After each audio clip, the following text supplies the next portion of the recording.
বিসমিল্লাহির রহমানির রহিম। আমরা কিছুদিন আগে আনোয়ার মিয়ার একটা ভিডিও ছাড়ছিলাম। উনি খুবই হত দরিদ্র। দেখেন বুকের অবস্থা খুব খারাপ, পুরো শরীর কিন্তু পচে গেছে। আলহামদুলিল্লাহ এখন মোটামুটি গাড়া টান ধরছে, অপারেশন করা হয়েছে বুকের, এখন পায়ের অপারেশন করা হবে। শুধু টাকার কারণে অপারেশনটা হচ্ছে না, এ পর্যন্ত প্রায় 10-12 লাখ টাকা চলে গেছে। ওনারা খুবই দরিদ্র। ওনার দুটি সন্তান আছে, খুবই ছোট ছোট। উনি 1 থেকে 1.5 বছর থেকে বিছানায় পড়ে আছে। ওনাদের খাওয়া দাওয়ার সমস্যা, ওনার চিকিৎসারও সমস্যা।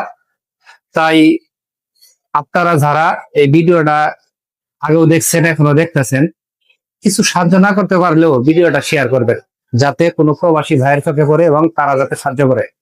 এবং সবাই মিলে একটু সাহায্য সহযোগিতার হাত বাড়িয়ে দিবেন, কারণ উনি খুবই গরিব, খুবই হত দরিদ্র। আগে রিক্সা চালাইতো, 1 থেকে 1.5 বছর থেকে সে মেডিকেলেই ভর্তি। এখন আমরা আসছিলাম ঢাকা ইলেকট্রিশিয়ান সাপ্লাই ফোরামের পক্ষ থেকে, অল্প কিছু সংখ্যক টাকা ওনাকে দিয়েছে আমাদের নুরব্বি ভাই এবং মিরাজান ভাইয়ের মাধ্যমে। তাই পৌঁছে দেওয়ার জন্য আসছিলাম। আপনারা যারা আছেন অবশ্যই তাদেরকে একটু সহযোগিতা করবেন।